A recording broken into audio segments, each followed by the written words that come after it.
Selamat sore.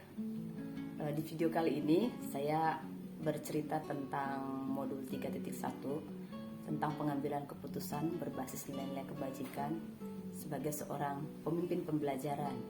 Berarti dalam konteks ini saya sebagai wali kelas ya, sebagai wali kelas ataupun guru mata pelajaran. Yang menarik buat saya di modul ini adalah waktu membahas tentang Tuturi Handayani. Jadi filosofi pembelajaran Ki Hajar Dewantara itu kan bahas tentang Pratap Triloka, ada Ingar Sosum Tulodo, Ingmaju Mangungkaso, dan Tuturi Handayani. Nah, saya baru paham sepaham-pahamnya kenapa di logo topi anak-anak, di logo pendidikan kita itu pakainya Tuturi Handayani. Saya baru bisa mengkaitkan kenapa yang dipilih Tuturi Handayaninya, bukan yang lain.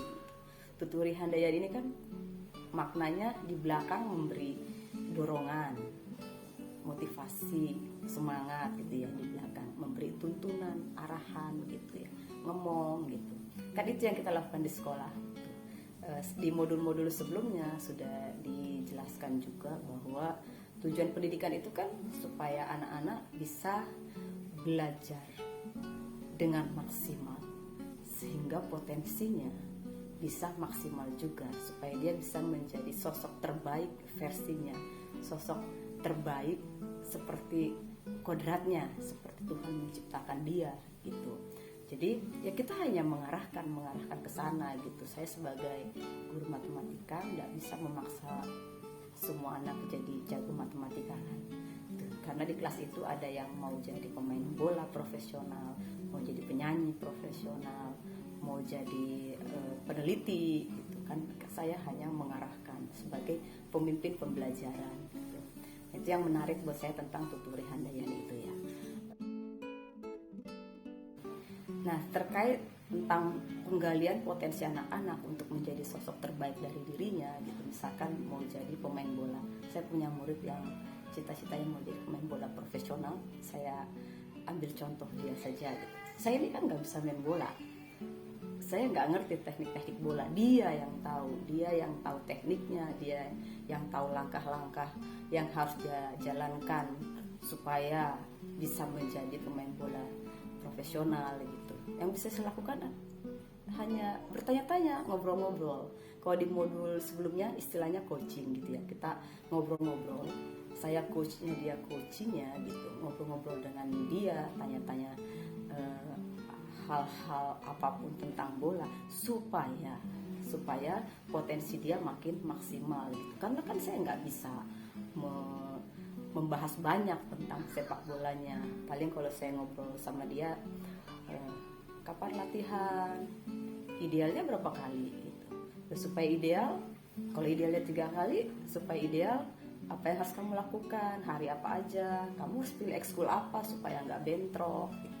Terus habis pulang dari sekolah harus kemana supaya stamina tetap oke, dan seterusnya. Hal-hal semacam itu saya hanya bisa meng-coach dia gitu, karena saya bukan pemain bola gitu, tapi saya ngobrol sama dia supaya potensinya lebih tergali, potensinya bisa dimaksimalkan, makin cepat dia mencapai titik terbaiknya dia kan, saya juga makin senang gitu. Jadi proses coaching biasanya muncul di obrolan-obrolan sehari-hari sebagai wali kelas gitu.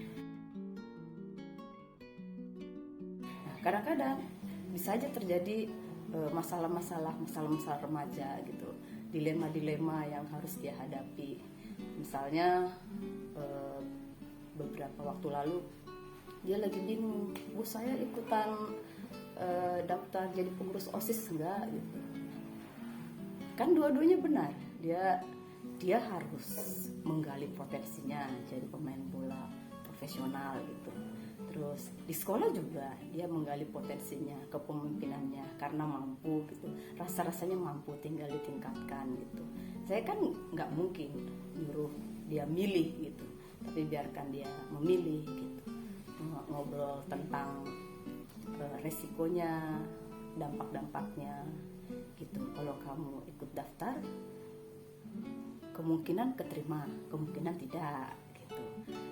Tapi kalau kamu nggak daftar, sama sekali nggak keterima gitu. kita ngobrol apakah dia perlu daftar atau enggak gitu, dalam mengambil keputusan itu.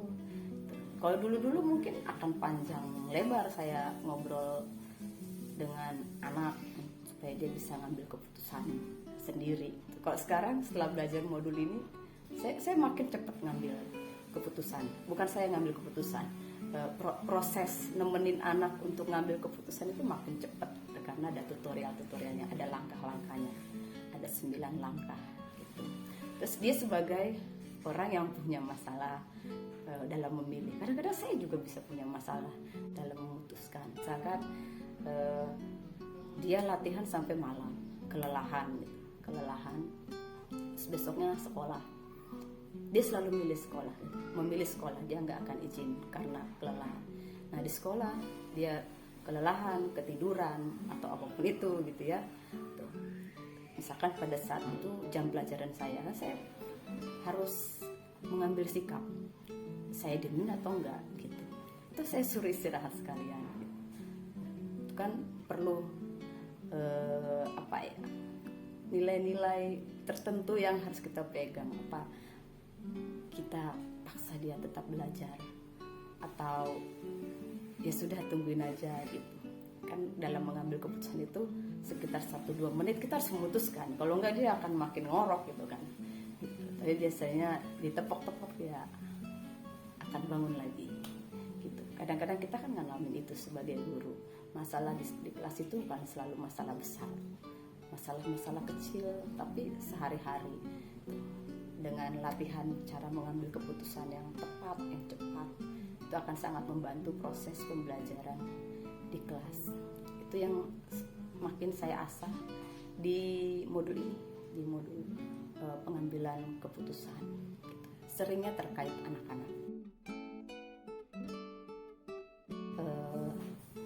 Pengambilan keputusan terkait anak-anak itu kan sedikit atau banyak, cepat atau lambat akan mempengaruhi masa depan mereka gitu. Kalau misalkan saya langsung marah ketika dia tidur gitu, padahal saya tahu kenapa dia tidur, kenapa dia lelah gitu, saya langsung marah kan kurang bijak gitu. Tapi ada langkah lain gitu, bisa aja kan diminta cuci muka dulu atau apa gitu, cuci muka dulu balik lagi gitu. Atau pernah saya kasih koyo supaya badannya nggak terlalu pegal gitu.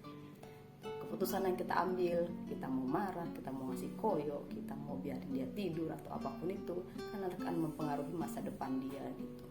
Kalau dia demotivasi, repot juga. Di sekolah kurang maksimal, di tempat latihan bola kurang maksimal gitu. Hal-hal semacam itu. Dan nggak cuma si anak itu, setiap hari kan kita menemukan ada anak yang kelelahan karena latihan piano gitu.